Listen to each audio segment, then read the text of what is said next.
بسم اللہ الرحمن الرحیم۔ السلام علیکم ورحمۃ اللہ وبرکاتہ۔ آج ہم حاتم اصم رحمۃ اللہ علیہ اور قاضی القضاء محمد بن مقاتل کا سبق آموز واقعہ بیان کریں گے۔ اس سے پہلے اگر آپ نے اس چینل کو سبسکرائب نہیں کیا تو پلیز اس کو سبسکرائب کر دیں اور بیل کا بٹن پریس کر دیں تاکہ اس سے ہماری حوصلہ افزائی ہو اور آپ تک بر وقت اس قسم کی ویڈیوز پہنچ سکیں۔ تو چلیں شروع کرتے ہیں۔ حضرت حاتم اصم رحمۃ اللہ علیہ تیسری صدی ہجری کے بزرگ تھے۔ حضرت شفیق بلخی رحمۃ اللہ علیہ کے شاگردوں میں سے تھے اور حضرت احمد بن حضرویہ رحمۃ اللہ علیہ کے استاد تھے۔ حضرت حاتم زہد و تقوی میں یکتائے روزگار تھے۔ مخلوق کی خیر خواہی، وعظ و نصیحت آپ کا مشغول تھا اور مشغلہ بھی تھا۔ بقول علامہ ذہبی رحمۃ اللہ علیہ کے آپ کو اس امت کا حکیم لقمان کہا جاتا تھا۔ ابو نعیم اصفہانی رحمۃ اللہ علیہ نے حلیۃ الاولیاء میں اور حالات و مقالات صوفیہ میں تفصیل سے آپ کے حالات لکھیں۔ اس کے اندر ابو نعیم نے حضرت حاتم رحمۃ اللہ علیہ اور حضرت قاضی رحیم محمد بن مقاتل کے درمیان پیش آنے والا ایک طویل مکالمہ تحریر کیا ہے، اور اس مکالمے کو کتاب کے حوالے سے ذکر کیا جا رہا ہے جو کہ ہمارے لیے سبق آموز اور عبرت و فکر انگیز بھی ہے۔ ابو نعیم رحمۃ اللہ علیہ فرماتے ہیں، بلخ سے حضرت حاتم رحمۃ اللہ علیہ حج کے ارادے سے نکلے۔ راستے میں شہر دیکھ کر ٹھہر گئے۔ آپ ایک تاجر کے مہمان تھے۔ تاجر نے ایک دن ان سے کہا کہ شہر کے ایک بہت بڑے عالم بیمار ہے، میں ان کی عادت کے لیے جا رہا ہوں۔ حضرت حاتم رحمۃ اللہ علیہ نے کہا کہ اگر عالم ہے تو میں بھی چلتا ہوں، کیونکہ فقیہ کی عادت کی بڑی فضیلت ہے، بلکہ فقیہ کی طرف دیکھنا بھی عبادت ہے۔ دراصل یہ قاضی القضاء محمد بن مقاتل تھے۔ اس زمانے میں بیمار ہو گئے تھے۔ جب حضرت حاتم اس مہمان تاجر کے ساتھ قاضی صاحب کے دروازے پر پہنچے تو دیکھا کہ دروازہ کیا ہے، وہ تو ایک بڑی عظیم الشان ڈیوڑی کا آستانہ ہے۔ حضرت حاتم رحمۃ اللہ علیہ سوچ و فکر میں پڑ گئے اور بولے، ایک عالم کے دروازے کا یہ حال ہے۔ تھوڑی دیر بعد اندر سے بلاوا آیا۔ جب ڈیوڑی میں داخل ہوئے تو کیا دیکھتے ہیں کہ پھولوں کا چمن ایک طرف ہے، فوارے سے پانی اچھل رہا ہے اور ہر ایک کمرے کے سامنے پردے پڑے ہوئے ہیں اور لوگوں کا ایک مجمع ہے، یعنی نوکروں اور چاکروں کا مجمع ہے۔ حضرت حاتم رحمۃ اللہ علیہ کی حیرت بڑھتی جا رہی تھی۔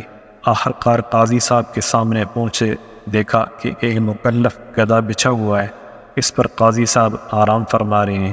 قاضی صاحب سرہانے لائنیں بنائے ہوئے غلام کھڑے ہیں۔ مہمانوں کو دیکھ کر قاضی صاحب اپنی مستد پر بیٹھ کے اور حضرت حاتم رحمۃ اللہ علیہ سے بھی کہا کہ تشریف لائیں، بیٹھیں، لیکن وہ کھڑے ہی رہے۔ جب قاضی صاحب نے بیٹھنے پر اصرار کیا اور ان کو دیکھا کہ انکار پر انکار کر رہے ہیں تو قاضی نے حاتم اصم رحمۃ اللہ علیہ سے پوچھا کہ آپ کسی ضرورت سے تشریف لائے ہو؟ حضرت حاتم نے کہا کہ ایک مسئلہ دریافت کرنا چاہتا ہوں۔ قاضی صاحب نے کہا، پوچھئے، ذرا اطمینان کے ساتھ بیٹھ جائیں۔ غلام سامنے کھڑے تھے۔ تکیے قاضی صاحب کی پیٹھ کے پیچھے رکھ دیے گئے اور قاضی صاحب ان سے ٹیک لگائے بیٹھ کے انتظار کرنے لگے کہ حاتم کیا پوچھیں گے۔ اس کے بعد یہ مکالمہ دونوں میں شروع ہوا۔ حاتم رحمۃ اللہ علیہ نے پوچھا، آپ نے یہ علم کن لوگوں سے سیکھا ہے؟ قاضی صاحب بولے، بڑے بڑے معتبر اساتذہ سے۔ حاتم رحمۃ اللہ علیہ نے کہا، ان کے پاس علم کہاں سے آیا تھا؟ قاضی صاحب بولے، رسول اللہ صلی اللہ علیہ وسلم کے صحابہ سے۔ حاتم رحمۃ اللہ علیہ نے کہا، رسول اللہ کے پاس علم کہاں سے آیا تھا؟ قاضی صاحب بولے، جبرائیل علیہ السلام لائے تھے۔ حاتم رحمۃ اللہ علیہ نے کہا، ہاں، تو ذرا یہ فرمائیں کہ آپ کے پاس علم کا جو ذخیرہ ہے وہی ذخیرہ ہے جسے اللہ نے جبرائیل علیہ السلام نے پایا اور جبرائیل نے رسول اللہ علیہ وسلم کو پہنچایا، اور رسول اللہ صلی اللہ علیہ وسلم سے یہ ذخیرہ صحابہ تک پہنچا اور صحابہ سے آپ کے بڑے بڑے معتبر اساتذہ تک پہنچا۔ اس ذخیرے میں کہیں قاضی صاحب کی شان و شوکت کی طرف اشارہ کر کے اس کی بھی اطلاع دی گئی ہے کہ جس کا گھر امیروں کے گھر کے مانند ہوگا اور جس کے پاس امیرانہ ٹھاٹ پاٹ ہوگا، اللہ کے نزدیک اسی کا مرتبہ سب سے زیادہ بلند ہوگا۔ قاضی صاحب بولے، نہیں، یہ تو میں نے نہیں سنا۔ حاتم رحمۃ اللہ علیہ نے کہا، یہ نہیں سنا تو پھر کیا؟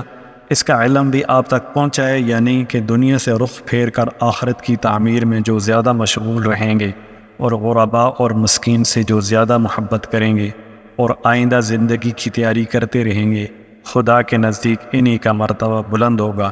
اسی کے ساتھ حاتم رحمۃ اللہ علیہ کو جوش آیا اور اسی جوش میں فرمانے لگے، تم نے اپنے آپ کو کن لوگوں کی زندگی سے مطمئن کر رکھا ہے؟ رسول اللہ صلی اللہ علیہ وسلم اور آپ کے صحابہ اور امت کے صالحین کی زندگی سے، یا فرعون و نمرود کی زندگی سے؟ تمہارے قلب نے اطمینان کو پایا ہے وہی فرعون و نمرود کی سلطنت سے جس سے اینٹ اور چونے کی تعمیر کی ابتدا ہوئی۔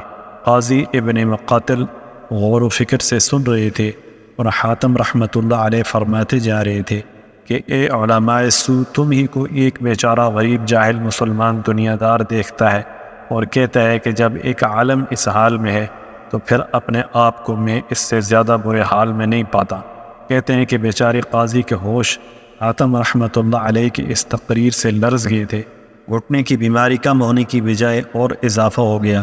اسی حال میں چھوڑ کر حاتم رحمۃ اللہ علیہ ان کے گھر سے باہر نکل گیا۔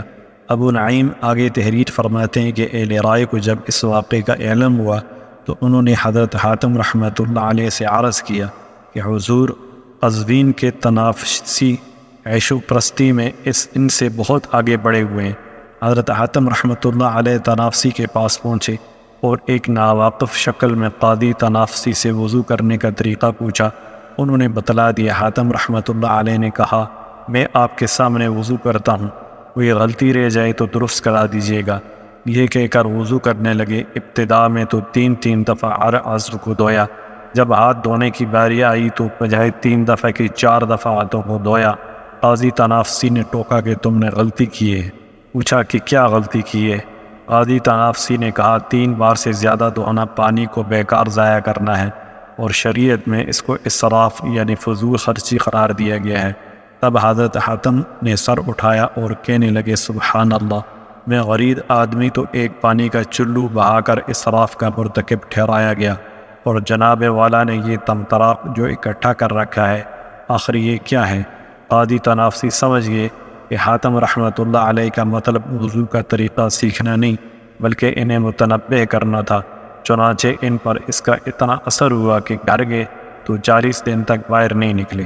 یہ روایات ہم نے حلیۃ الاولیاء جلد نمبر 8 سے لی گئی ہیں۔